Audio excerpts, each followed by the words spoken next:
Folks, come on over. We're doing a review of Blue and White, a favorite of many. We're doing a review by country of origin. It's going to be fun right here on my take on Home and Garden.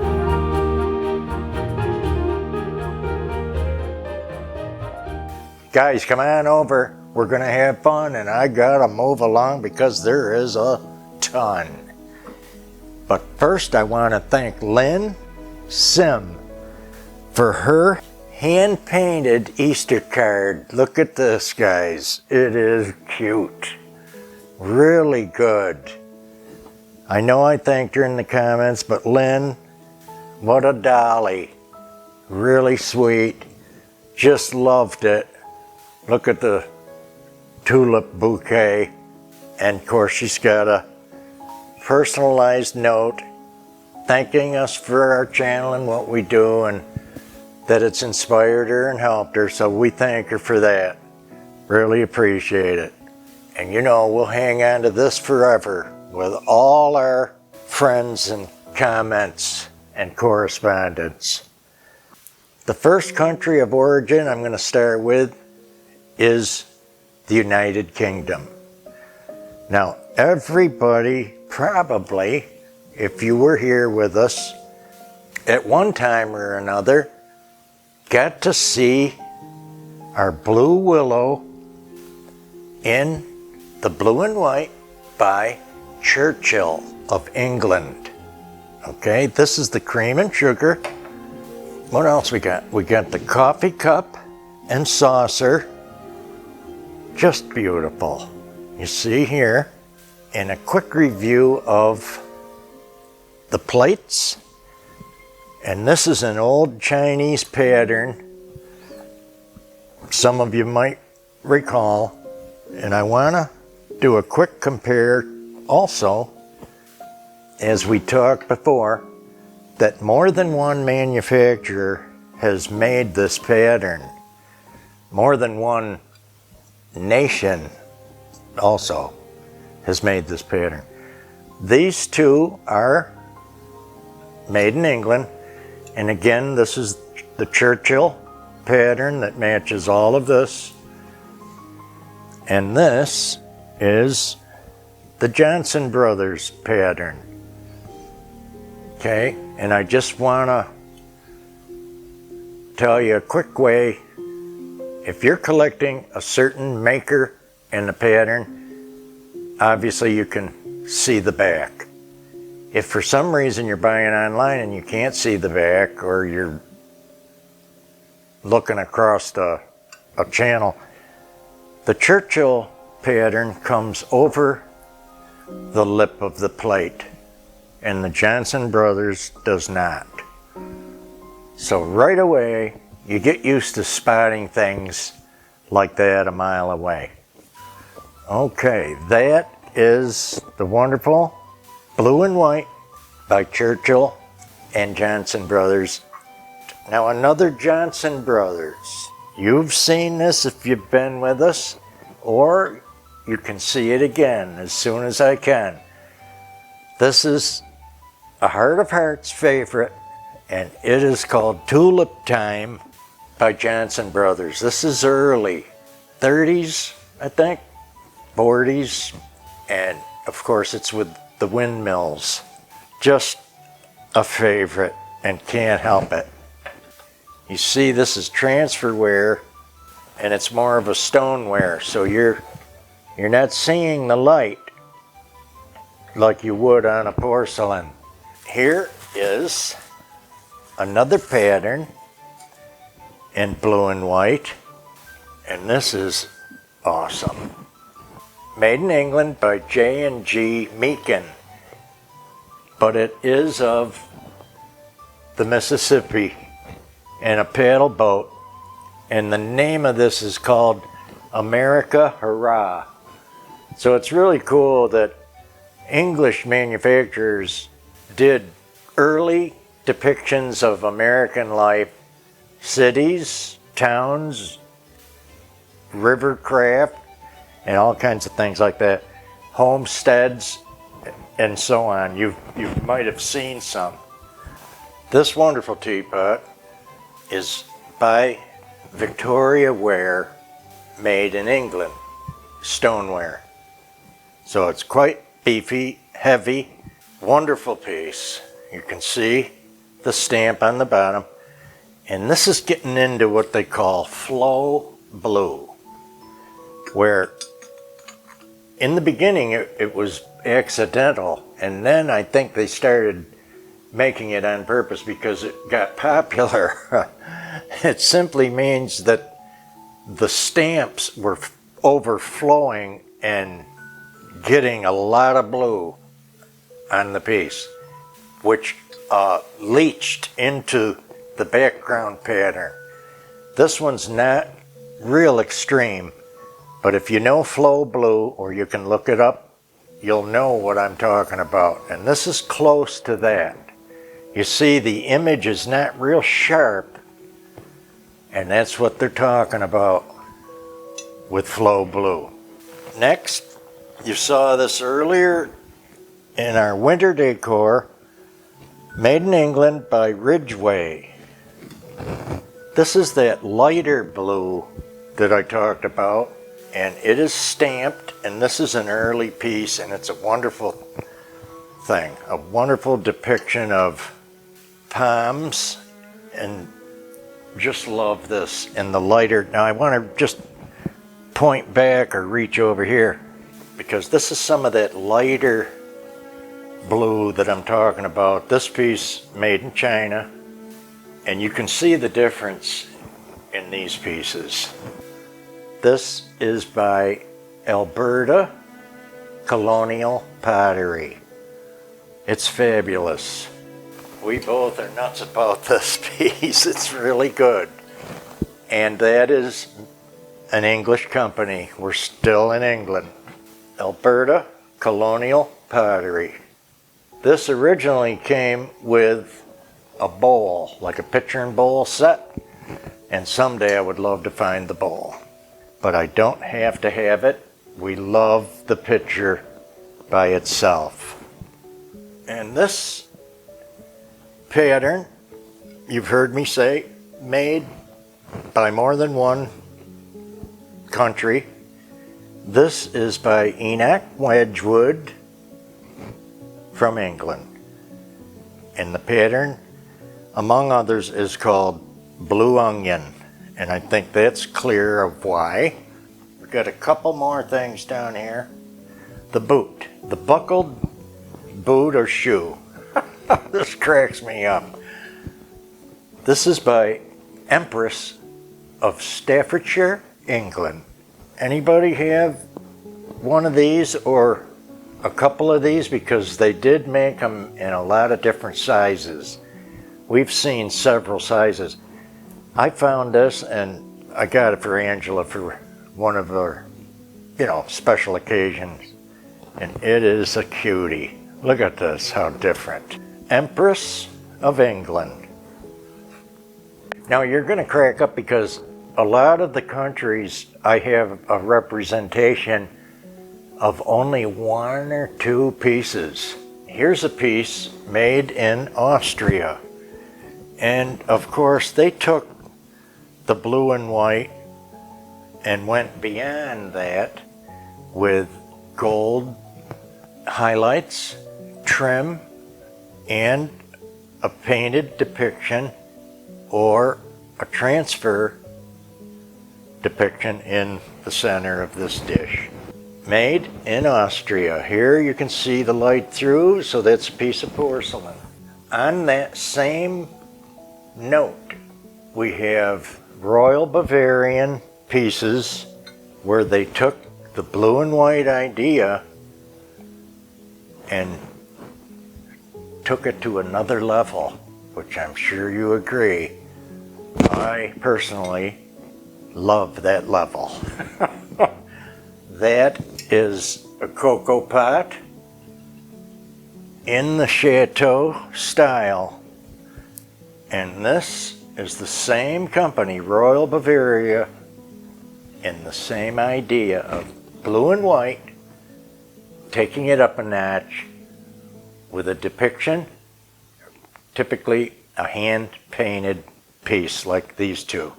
Here is the cute little Haviland Limoges French piece. It's a little trinket dish, a nice little dresser piece, and you see it's in that lighter. This one's even signed, which is quite amazing. But I loved it for its shell pattern and the gold trim and the light blue. It's just real different. Back to Germany.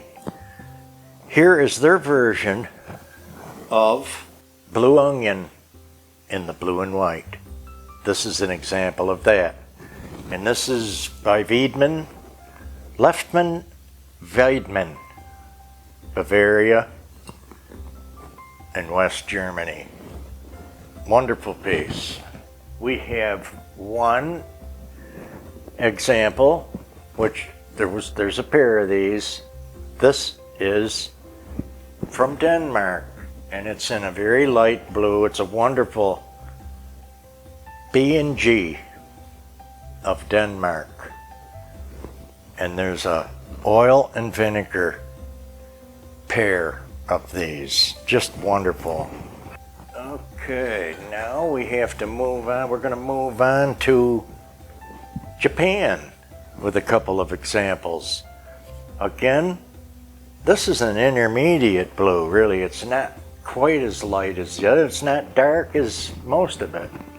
But this is a wonderful tidbit platter or relish platter by Andrea of Japan. Love this.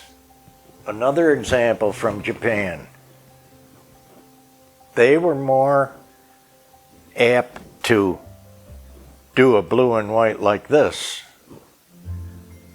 Like in Germany, they had a hard time stopping at blue and white, I think. They have plenty of it. But they took it to another level also, with the hand painting and using the blue and white as a trim and background. And this is a wonderful example of an Asian or Nippon, Japanese cocoa pot. Now, speaking of windmills, like in the Johnson Brothers tulip den, we have undeniably have to go to the Netherlands, where they made for a couple hundred years these beautiful blue and white tile. 3 examples for you. The blue and white piggy bank, windmill, clock. They made decanters, and look at how beautiful. Here's another example of a gorgeous keepsake box.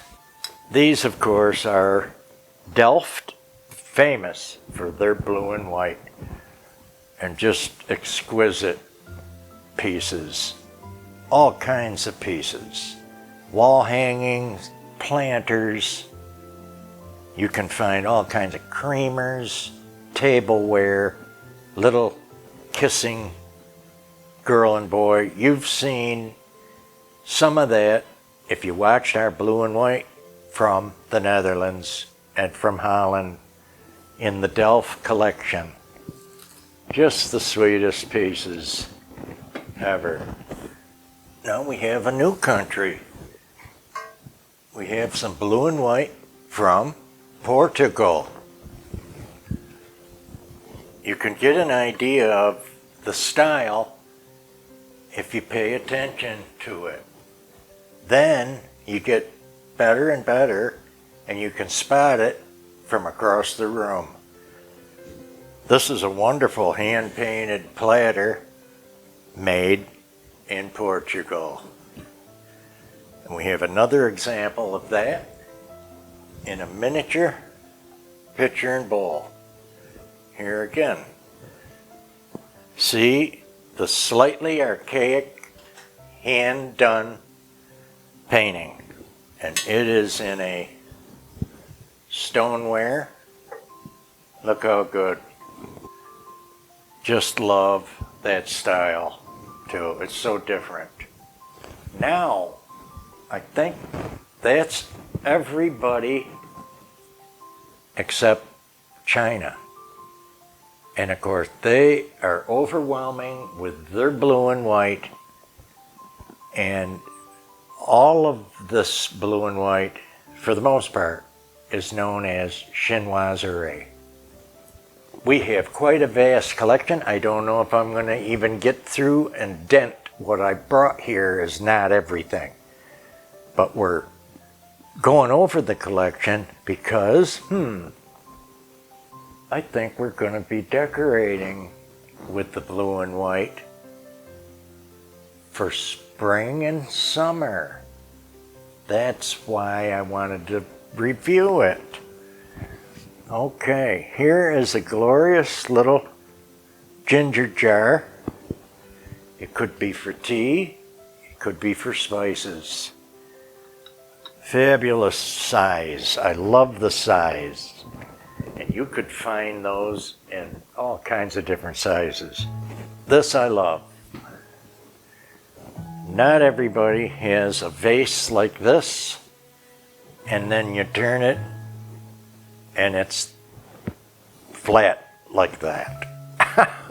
Love the design here, very different, and I'll have to keep it moving. Here's more of a trumpeting style vase, upright, gorgeous. Love the size for your table arrangement or end table arrangement. Just love that size.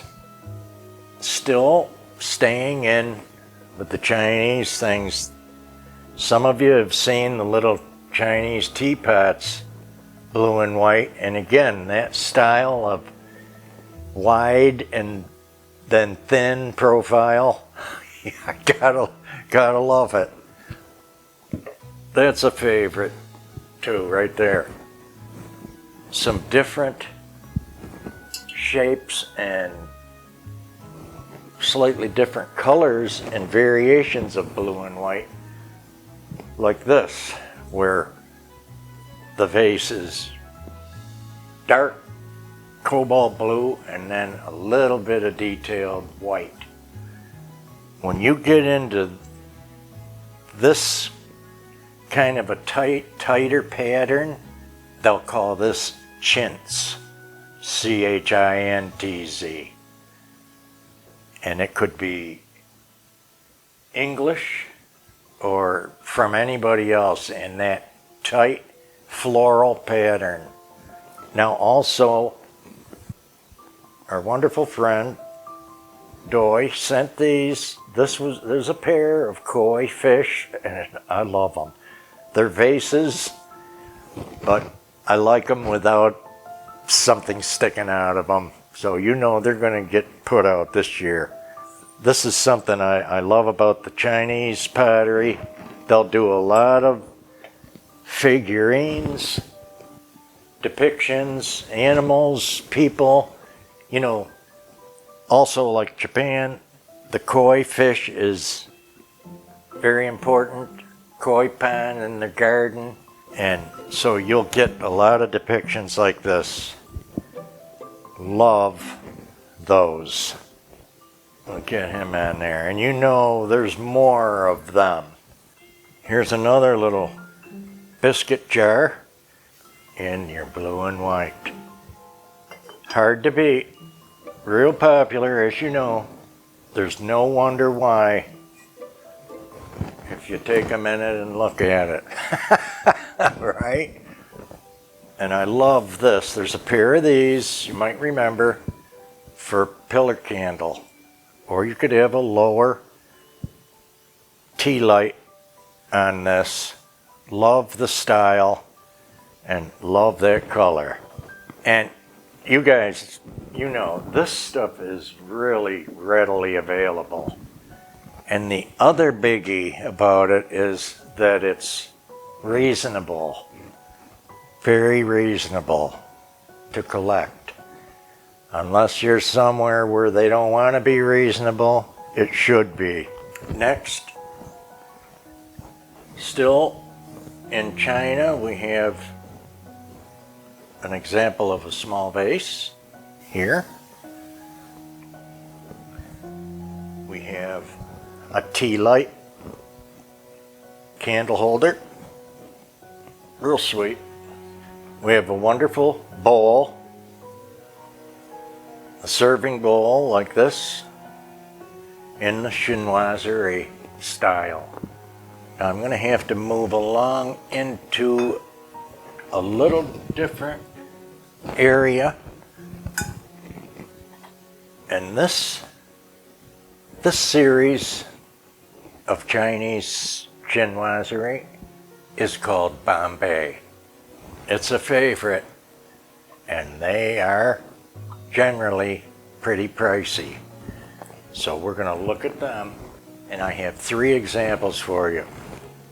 Unless you get a deal and find them on the street, the flea, or hand trimmed with 22 karat gold. That's what brings that scale up a bit on these. Also, in the Bombay series, you can see the handle, the finial, the trim here is in a dark cobalt blue. The body of the piece is the typical blue and white. White background, gold trim. That's a giveaway on this series. Now here's a Bombay piece without gold trim. So you'll find that too. I really love the light and dark blue on the white background here. So there's some examples of Bombay. 2 more big vases for you, and again, that's not our whole collection, but the video would be so long you'd be dropping out like flies.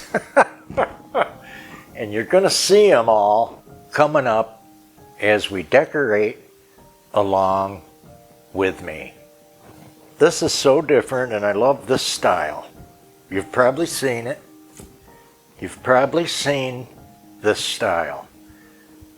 Double-handled in a square vase. Really special. You can see the typical Chinoiserie mountains, bird that's in a lot of their, the landscape that's in a lot of their art. Here's another big vase that I have a pair of, and of course this will hold quite an arrangement for you if you choose to do one. Well, you can still see me here behind all this. Hopefully you had fun, maybe you learned something. Give us a like, a share, a comment, tell a friend, send them over, tell them how much fun we have. Hopefully we're informative. You got through without eating all your popcorn. Take care, everybody. We'll see you in the next awesome, over-the-top decorator and collector video.